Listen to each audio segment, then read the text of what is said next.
அஸ்ஸலாமு அலைக்கும். Hi friends, இது வெனஸ்டே மார்னிங். அன்றைக்கி காலையில் பார்த்திங்கன்னா சமையல் வேலை ஆரம்பிச்சாச்சு.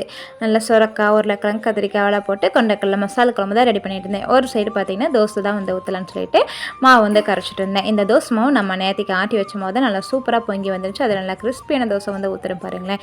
இது ஒரு டிப்ஸ் வந்து நான் நேற்றுக்கு வந்து வீடியோவில் சொல்லியிருப்பேன் இல்லையா, அதை நீங்கள் ஃபாலோ பண்ணி பாருங்கள். உங்களுக்கு இந்த மாதிரி நல்லா கிறிஸ்பியான தோசை கிடைக்கும். அப்போவுமே கொஞ்சம் நேரம் வந்து அழுதுட்டு இருந்தால் சரி, அவனை தூங்க வச்சிட்டோம்னா நல்லா ஃப்ரீயாக வந்து வேலை பார்க்கலாமே அப்படின்னு சொல்லிட்டு அவனையுமே வந்து தூங்க வச்சுட்டு வந்தாச்சு. சாப்பாடு ஒரு அடுப்பில் வேக போட்டுட்டேன். அப்போ தூங்கும் போது நான் வந்து இந்த சத்தப்படுத்துகிற வேலையெல்லாம் செய்ய மாட்டேன். ஏதாவது சின்ன சின்ன வேலைகளாக செஞ்சுட்டு இருந்தேன். வெங்காயம் வண்டி வந்துருச்சு, எல்லாமே வந்து வாங்கி வச்சுட்டேன். நீங்கள் சிக்கனை வந்து எடுத்துகிட்டு வந்திருந்தாங்க. மதியம் வந்து லஞ்ச் இது மட்டும் தான், நைட்டுக்கு செஞ்சுக்கலாம்னு சொல்லிட்டு அதை எடுத்து ஃப்ரிட்ஜில் வச்சாச்சு. பிள்ளைங்களுக்கு லஞ்சு கொடுத்து விடல, இன்றைக்கி கொஞ்சம் லேட் ஆயிடுச்சுன்னு சொல்லிட்டு கொண்டு போய் அதையுமே வந்து கொடுத்துட்டு வந்துட்டு. செம்ம வெயிலுங்க, நல்லா வெயில் அடிச்சுட்டு இருந்துச்சு. வர வழியில் பார்த்துக்கிட்டிங்கன்னா நான் கடைக்கு போயிட்டு காயெல்லாம் கொஞ்சம் வாங்க வேண்டியது இருந்துச்சு, வாங்கிட்டு வந்தாச்சு. வந்ததுமே பப்புக்கும் ஊட்டி விட்டு நம்மளும் வந்து கொஞ்சம் சாப்பிட்டாச்சு. அவ்வளோதான். இந்த வீடியோ பிடிச்சிருந்தா லைக் பண்ணி சப்ஸ்கிரைப் பண்ணிக்கோங்க. நெக்ஸ்ட் வீடியோ பார்க்கலாம்.